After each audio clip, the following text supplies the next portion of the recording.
Hey everyone, and welcome to this explainer. Today, we're diving into a place right in the heart of India that holds a literally unbelievable untold story. For decades, just whispering the name of this river, well, it struck fear into the hearts of a lot of people. It immediately brought up images of danger, outlaws, and just this rugged, unforgiving terrain. But as we're going to see today, that reputation, it barely even scratches the surface. We're going to unpack how a region defined by its infamy is actually this incredible, living canvas of ancient heroism, absolutely breathtaking natural beauty, and profound historical heritage. So, I've got to ask, what comes to your mind when you hear the name CHAMBAL? If you know the region or, even just follow Indian cinema and pop culture, there's a pretty massive elephant in the room. You're probably thinking of bandits, right? You think of danger, wild outlaws hiding out in the dust. And look, it makes total sense why that association is so immediate. It was a reality for a time. But today, I want to invite you to look completely beyond that stereotype. Because the true story of CHAMBAL is vastly richer and honestly way more surprising than the legends of its outlaws. All right, let's get into Section 1, CHAMBAL, an introduction. To really wrap our heads around this region, we've got to start at the very beginning. We're going to look at the actual geographic origins of this legendary river.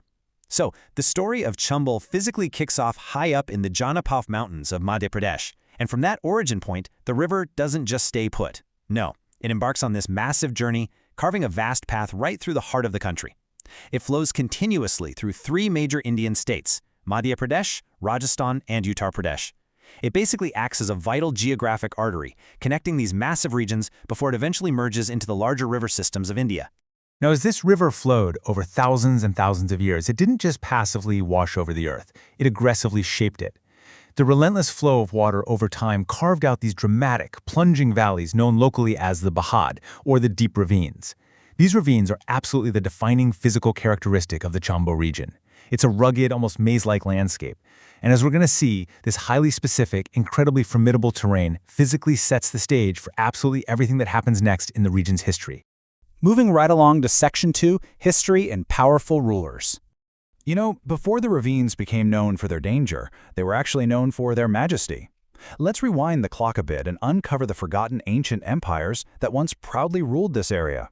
Far from being some ungoverned wilderness, ancient CHAMBAL was the seat of immense power. Over different periods, this region was governed by a succession of seriously powerful royal dynasties.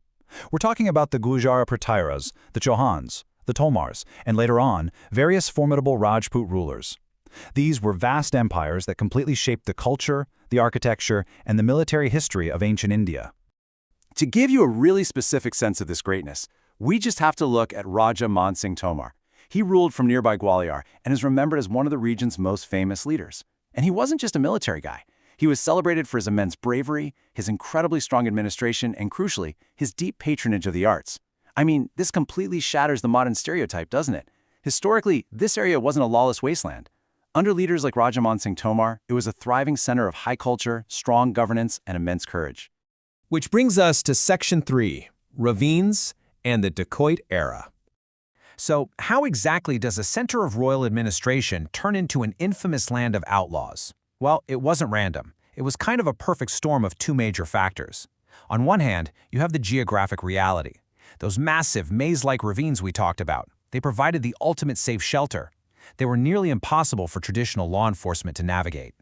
On the other hand, you had the social reality, deep-rooted social inequalities heavily impacting the local populations. When you combine structural social grievances with a literal impenetrable natural fortress, you basically create the exact conditions for outlaw gangs to rise up and take refuge. Driven by these exact geographic and social conditions, several figures emerged from the ravines in the 20th century who would go on to make national headlines across India. Names like Man Singh, Mulkan Singh, and Phulan Devi became incredibly prominent. These individuals and their respective gangs operated out of the Bihad, utilizing that notoriously difficult terrain to evade capture for long periods of time. Their actions and the stories surrounding them really dominated the national conversation, firmly cementing CHAMBAL's reputation as the land of dacoits in the public consciousness. Now, let's pivot a bit for Section 4, CHAMBAL's untouched natural treasure. While the headlines were entirely focused on the outlaws, something breathtaking was happening quietly in the background. The CHAMBAL remained one of India's cleanest rivers. Just let that surprising fact hang in the air for a second. Think about the gritty, dangerous, dusty reputation we literally just talked about. In stark contrast to that fear, the sheer lack of heavy industrial development, which was actually partially due to its fearsome reputation, left the waters of the CHAMBAL incredibly pristine. And because those waters remain so clean, CHAMBAL today is a thriving, vibrant haven for some of the most spectacular biodiversity in the world.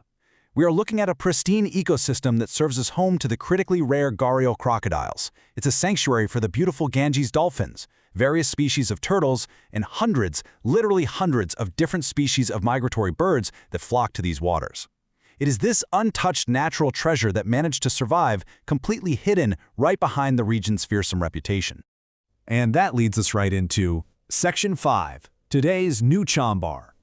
So that brings us to the present day. The era of the dacoits is past, and what's emerged is a story of incredible redemption, progress, and pride. But this transformation definitely didn't happen overnight. It was achieved through a clear, steady path of modern governance. Step 1 was establishing better law and order, finally pacifying those ravines. Step 2 was bringing improved education to the local populations, which started addressing those root social issues we mentioned earlier. And Step 3 was focused regional development. Together, these three pillars effectively closed the chapter on the outlaw era and paved the absolute way for CHAMBAL's current rebirth. It's honestly amazing to think about the stark contrast between the past and the present.